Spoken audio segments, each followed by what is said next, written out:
प्रिय विद्यार्थियों, आज आप सभी पढ़ेंगे सुमित्रा नंदन पंत के द्वारा लिखा गया पाठ नौका विहार, जिसमें प्रमुख पद्यांशों के प्रश्नोत्तर के साथ साथ सभी पद्यांशों की व्याख्या हम आपको बताने वाले हैं। इसलिए पूरा वीडियो आप ध्यान से देखते रहिए। आइए शुरू करते हैं। पहला पद्यांश।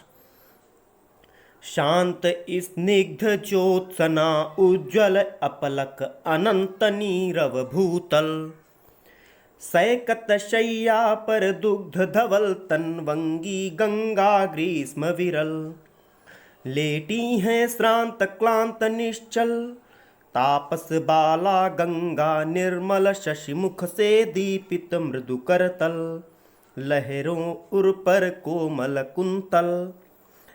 इस पद में पंत जी ने चांदनी रात में अपनी मित्र मंडली के साथ गंगा में किए गए नौका विहार का सुंदर चित्रण किया है।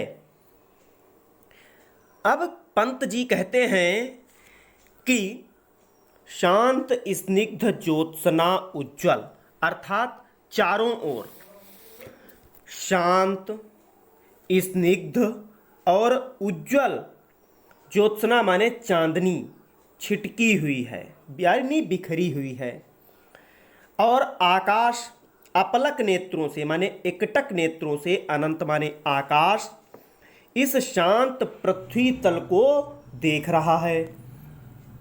सैकत शय्या, सैकत माने बालू, पर दुग्ध धवल, बालू की इस शैया के ऊपर दूध के समान सफेद तनवंगी गंगा, तनवंगी माने छरहरे शरीर वाली अर्थात पतली गंगा, जो ग्रीष्म विरल, ग्रीष्म के कारण मंद और क्षीण धार में बह रही है, ऐसी बहती हुई प्रतीत हो रही है। लेटी है श्रांत क्लांत निश्चल, और वह इस गंगा के बारे में कवि कह रहा है कि ऐसा लग रहा है मानो दुबले पतले शरीर वाली सुंदर युवती दूध जैसी सफ़ेद शैया पर गर्मी से व्याकुल होकर थकी, मुरझाई और निश्चल माने शांत सी लेटी हुई हो। तापस बाला गंगा निर्मल, शशिमुख से दीपित मृदु करतल, गंगा जल में झलकता अब शशिमुख अर्थात चंद्रमा का जो बिंब है ऐसा प्रतीत हो रहा है, मानो गंगा रूपी कोई तपस्विनी बाला अपने चंद्रमुख को उसके प्रकाश से प्रकाशित कोमल हथेली पर रख कर के लेटी हो, और लहरें उर पर कोमल कुंतल, छोटी छोटी लहरें उसके उर माने वक्ष स्थल पर लहराते हुए कोमल कुंतल माने केश हों। गोरे अंगों पर सिहर सिहर लहराता तार तरल सुंदर। आगे कवि कहता है कि तारों भरे आकाश की, तार तरल माने तारों भरे आकाश की जो चंचल परछाई गंगा के जल में पड़ती हुई ऐसी प्रतीत हो रही है, मानो उस गंगा रूपी तपस्विनी बाला के गोरे गोरे अंगों के स्पर्श से बार बार सिहर माने कांपता, तारों जड़ा नीला अंचल, अंचल माने वस्त्र, लहरा रहे हों। साड़ी की सिकुड़न सी जिस पर शशि की रेशमी विभा से भर, उस आकाश रूपी नीले आंचल पर चंद्रमा की कोमल चांदनी में प्रकाशित छोटी छोटी कोमल टेढ़ी और बलखाती लहरें ऐसी प्रतीत हो रही हैं कि मानो लेटने के कारण रेशमी साड़ी में सिमटी हैं वर्तुल, अर्थात सिमटन आ गई हों, सलवटें पड़ गई हों, ऐसा प्रतीत हो रहा है। चांदनी रात का प्रथम प्रहर, हम चले नाव लेकर सत्वर। कवि कहता है कि चांदनी रात के प्रथम प्रहर में ही हम गंगा में नौका विहार करने के लिए सत्वर माने तेजी के साथ यानी शीघ्र ही नाव लेकर निकल पड़े। सिकता की सस्मित सीपी पर, मोती की ज्योत्सना रही विचर। कवि कहता है कि गंगा का तट ऐसा सुरम्य लग रहा है मानो कि कोई सिकता माने रेतीली, सस्मित माने मुस्कुरान युक्त सीपी के ऊपर, यानी रेतीली सीपी के ऊपर चंद्रमा रूपी मोती की चमक विचरण कर रही हो। लो पाले चढ़ी उठा लंगर। ऐसा सुरम्य वातावरण देख करके गंगा में खड़ी नावों की पालें नौका विहार के लिए ऊपर चढ़ गईं। मृदु मंद मंद मंथर मंथर लघु तरणी हंसिनी सी सुंदर तिर रही खोल पालों के पर। आगे कवि कहता है कि लघु तरणि माने छोटी छोटी नावें, छोटी छोटी नावें अपने पाल रूपी पंखों को खोलकर सुंदर हंसिनियों के समान मंथर गति से धीरे धीरे गंगा में तैरने लगीं। तिर रही माने तैरने लगीं। निश्चल जल के शुचि दर्पण पर बिंबित हो रजत पुलिन निर्भर। अब निश्चल जल माने गंगा का जो जल है वह शांत और निश्चल है, जो दर्पण के समान सुशोभित है। उस जल पर स्वच्छ दर्पण में चांदनी में नहाया हुआ, रजत माने चांदनी, चांदनी में नहाया हुआ पुलिन माने किनारा अत्यंत सुशोभित हो रहा है। दुहरे ऊंचे लगते क्षण भर। वहीं गंगा तट पर जो रेतीला तट है वह प्रतिबिंबित होकर दुगने परिमाण में व्यक्त हो रहा है, माने 2 गुना दिखाई देने लगा। काला कांकर का राजभवन सोया जल में निश्चिंत प्रमन, पलकों में वैभव स्वप्न सघन। आगे कवि कहता है कि गंगा तट पर सुशोभित हो रहा काला कांकर का वह राजभवन गंगा के प्रतिबिंब में झलक सा रहा है।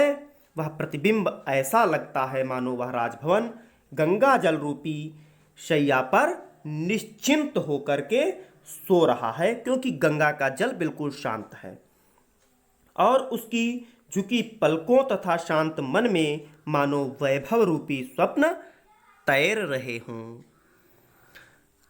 नौका से उठती जल हिलोर, हिल पड़ते नभ के ओर क्षोर।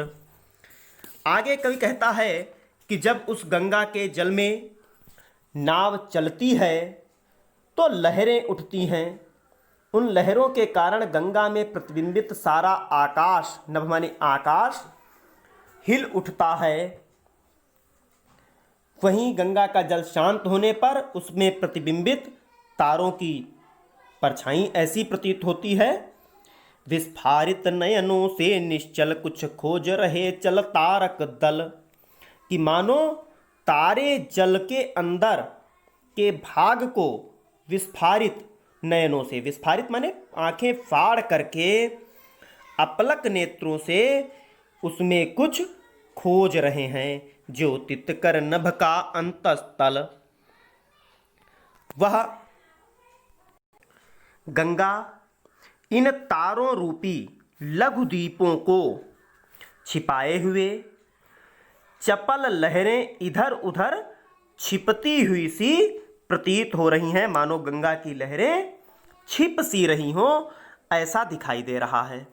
सामने शुक्र की छवि झलमल, सामने ही शुक्र तारा झिलमिला रहा है। पैरती परी सी जल में कल, और उसकी शोभा जल में प्रतिबिंबित होकर परी के समान तैर रही है। रुपहरे कचों में ही ओझल, कच माने होता है बाल।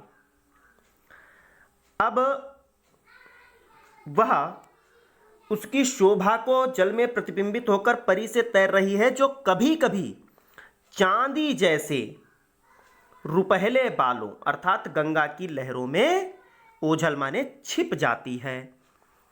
लहरों की घूंघट से झुक झुक दशमी का शशि निज तिर्यक मुख। आगे कवि कहता है कि अपने यौवन से अनभिज्ञ नायिका जिस प्रकार कभी अपना सुंदर मुख घूंघट में छिपा लेती है और कभी उघाड़ देती है, उसी प्रकार गंगा में दिख रहा यह दशमी का चंद्रमा भी कभी अपना तिरछा मुख दिखा देता है और कभी मुग्धा सा रुक रुक अपनी लहरों की चंचलता के कारण छिप जाता है। बड़ा ही सुंदर गंगा के मनमोहक सौंदर्य का वर्णन प्रस्तुत पंक्तियों में किया गया। आगे पद में कवि पंत जी चांदनी रात में गंगा और उसके समीपस्थ प्राकृतिक सुषमा का मनमोहक चित्रण करते हुए कहते हैं, आपको जो अंडरलाइन वाली पंक्तियां दिखाई दे रही हैं इनकी व्याख्या लिखनी होगी, इसलिए इनको अंडरलाइन कर दिया गया है। आगे इस पद्यांश से संबंधित कुछ प्रश्न भी वीडियो में ही हैं, आप उनके उत्तर इसी से देख करके लिखेंगे, इसलिए हम सभी प्रश्नों के उत्तर भी आपको बताएंगे। बहुत ध्यान से आप वीडियो पूरा देखते रहिए। जब पहुंची चपला बीच धार, छिप गया चांदनी का कगार। चपला माने नाव। कवि कहता है कि जब हमारी नौका बीच धारा में पहुंची तो हमारी दृष्टि से चंद्रमा की चांदनी से चमकता हुआ वह रेतीला कगार ओझल हो गया। कगार माने किनारा। दो बाहों से दूरस्थ तीर धारा का कृष कोमल शरीर। उस समय दूर स्थित गंगा के दोनों तट फैली हुई दो बाहों के समान प्रतीत हो रहे थे, जो आलिंगन करने को अधीर, जो क्षीणकाय कोमल नारी शरीर से आलिंगबद्ध होने के लिए अधीर हो रहे थे। अति दूर क्षितिज पर विटप माल, लगती भूरे खासी अराल। अति दूर माने बहुत दूर। क्षितिज पर वृक्षों की, विटप माने वृक्षों की वह पंक्ति दिखाई दे रही थी, जो भूरेखा सी अराल, जो धरती की छटा को अपलक निहारते हुए आकाश के नील नयन माने नीलवर्णी और विशाल नेत्रों की तिरछी भौं के समान दिखाई दे रही थी। माँ के उर पर शिशुसा समीप, सोया धारा में एक द्वीप। गंगा के धारा के पास में ही एक छोटा सा द्वीप था, जो लहरों के प्रवाह को रोककर उलट देता था। उर्मिल प्रवाह को कर प्रतीप, प्रतीप माने उल्टा, जो उल्टा कर देता था। वह द्वीप वहीं पर ऐसा लग रहा था कि सोया हुआ हो। वह कौन विहग, गंगा के ऊपर उड़ते हुए पक्षी को देखकर कवि कहता है कि गंगा के ऊपर उड़ता हुआ वह पक्षी कौन है? क्या विकल कोक, क्या वह कोई अपनी चकवी से बिछड़ा हुआ व्याकुल चकवा तो नहीं, जो उड़ता हरने निज विरह शोक, जो अपने विरह अर्थात अपनी चकवी से बिछड़ने के शोक माने दुख को दूर करने का उपाय खोज रहा हो। छाया की कोकी तो विलोक, वह गंगा के जल में पड़े अपने प्रतिबिंब को ही चकवी समझ बैठा है और अपनी विरह वेदना को मिटाने तथा उससे मिलने हेतु उड़ा जा रहा है। अब इस पद्यांश के शीर्षक और कवि का नाम आप सभी को लिखना है। तो शीर्षक का नाम हो गया नौका विहार और कवि हो गए सुमित्रानंदन पंत। अब यहाँ पर अगर पद्यांश का संदर्भ लिखने को आ जाए तो आप लिख सकते हैं कि यह पद्यांश कविवर सुमित्रानंदन पंत द्वारा रचित नौका विहार शीर्षक कविता से उद्धृत है और हमारी पाठ्य पुस्तक काव्यांजलि में संकलित है। दूसरा पद्यांश है रेखांकित अंश की व्याख्या कीजिए। हमने अभी आप लोगों को बताया था, जब पहुंचा से लेकर के आलिंगन करने को अधीर, जहां तक आपको व्याख्या लिखनी। कब चांद सा चमकता हुआ रेत का कगार कवि की आंखों से ओझल हो गया? इसका उत्तर आप सभी भैया बहन लिखेंगे। जब नाव बीच धारा में पहुंची तब कवि ने देखा कि चांदनी रात में चांद सा चमकता हुआ रेतीला कगार आंखों से ओझल हो गया। अगला प्रश्न है, धारा के बीच से देखने पर गंगा के दोनों तट किसके समान लगते हैं? तो धारा के बीच देखने पर गंगा के दोनों तट फैली हुई दो भुजाओं के समान लग रहे हैं, जो गंगा के दुबले पतले शरीर का आलिंगन करने के लिए अधीर हैं। और इस पद्यांश का अंतिम प्रश्न है कि धारा के बीच स्थित द्वीप कैसा दिखाई पड़ता है। इस प्रश्न का उत्तर होगा, धारा के बीच स्थित द्वीप ऐसा दिखाई पड़ता है जैसे मां की छाती से चिपककर कोई नन्हा बालक सोया हुआ है। इसके पश्चात अगला पद्यांश आप सबके सामने है। पतवार घुमा अब प्रतनुभार, नौका घूमी विपरीत धार। अब पंत जी ने बताया कि बीच धारा में जब हमारी नाव पहुंची तो अथाह जल में हमारी नौका का भार बहुत कम हो गया, क्योंकि यह वैज्ञानिक सत्य है कि जब पर्याप्त द्रव में तैरती वस्तु का भार कम हो जाता है, इसलिए जब अथाह जल में नाव पहुंची तो उसका भार बहुत कम हो गया। इसलिए कवि कहता है कि हमने पतवार घुमाकर अपनी नौका को धारा के विपरीत दिशा में मोड़ दिया। प्रतनु माने अत्यंत क्षीण, माने पतली। डांडों के चल कर तल पसार। कवि कहता है कि डांडों के चलाने से जल में अत्यधिक झाग उत्पन्न हो रहे थे। भर भर मुक्ताफल फेन स्फार। फेन स्फार माने बहुत अधिक झाग उत्पन्न हो रहे थे, जिन्हें देखकर ऐसा लग रहा है कि मानो जो डांडे हैं वह अपने करतल माने हथेलियों को पसार माने फैलाकर भर भर मुक्ताफल, मुक्ताफल माने मोती अर्थात झाग रूपी मोतियों को बिखराती जल में तारहार। तारों रूपी मोतियों के हार को तोड़कर जल में बिखरा रहे हों। चांदनी चांदी के सांपों सी रलमल, नाचती रश्मियां जल में चल। पतवारों के संचालन से शांत जल में लहरें उठ रही हैं, जो चांदी के सांपों के समान आगे की ओर रेंगती लहरें प्रतीत हो रही हैं। नाचती रश्मियां जल में चल, और लहरों के कारण चंचल जल में चंद्रमा की किरणें ऐसी नाचती दिखाई दे रही हैं कि मानो रेखाओं सी खिंच तरल सरल, मानो उस तरल जल में अनगिनत सीधी रेखाएं खिंच गई हों। लहरों की लतिकाओं में खिल सौ सौ शशि सौ सौ उड़ झिलमिल। अब कवि कहता है कि उन लहरों और झागों से झिलमिलाता हुआ चंद्रमा, लतिका माने लताएं, झिलमिलाता चंद्रमा सौ सौ चंद्रमा बनकर, सौ सौ शशि माने चंद्रमा बनकर, तथा एक एक तारा सौ सौ उड़ माने तारे, एक एक तारा सौ सौ तारे बनकर सुशोभित हो रहे हैं। फैले फूले जल में फेनिल, मानो लहरों रूपी बेलें फल फूल उठी हों। पंत जी कहते हैं कि अब उथला सरिता का प्रवाह। अब हम अपनी नौका की धारा को बीच से निकालकर धीरे धीरे किनारे तट की ओर बढ़ चले हैं। लग्गी से ले सहज थाह, और उस डंडी के सहारे हम धीरे धीरे किनारे आ गए। हम बढ़े घाट को सहोत्साह, और जैसे जैसे हम किनारे की ओर आने लगे हमारा उत्साह और अधिक बढ़ने लगा। अंतिम पद। ज्यों ज्यों लगती है नाव पार, उर में आलोकित शत विचार।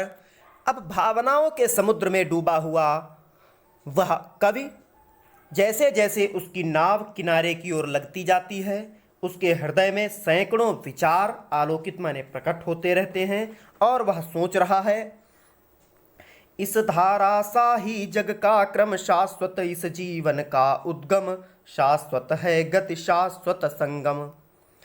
इस नाव के समान ही इस संसार का भी क्रम निश्चित है। जिस प्रकार हम इस जीवन रूपी नौका को पार कर रहे थे, समुद्र में हमने नाव से चलना प्रारंभ किया गंगा की धारा में और वापस किनारे पर आए, यह सत्य है। ठीक उसी प्रकार से इस जीवन का उद्गम भी यह निश्चित है, इसकी गति निश्चित है, अंत में मृत्यु तक पहुंचना भी निश्चित है, अर्थात संगम तट पर भी पहुंचना निश्चित है। शाश्वत नभ का नीला विकास, इस आकाश का, नीले आकाश का विकास शाश्वत है। शाश्वत शशिका यह रजत हास, चंद्रमा की यह चांदनी जैसी, चांदी जैसी हंसी शाश्वत है। शाश्वत लघु लहरों का विकास, समुद्र की छोटी छोटी लहरों का यह ऐश्वर्य, यह विलास, यह भी शाश्वत है। हे जग जीवन के कर्णधार, इस संसार रूपी जीवन यात्रा, जीवन रूपी नौका को पार कराने वाले हे कर्णधार ईश्वर, जन्म लेना शाश्वत है और जन्म के पश्चात मृत्यु को भी प्राप्त करना शाश्वत है। शाश्वत जीवन नौका विहार, इस जीवन रूपी नौका में विचरण करना यह शाश्वत है।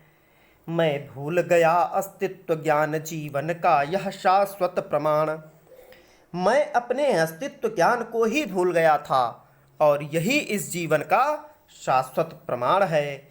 करता मुझको अमरत्व दान, जो मुझे अमरता का दान प्रदान कर रहा है, अर्थात जीवन की शाश्वतता का जलधारा रूपी यह प्रमाण भी मुझे अमरत्व प्रदान करता है।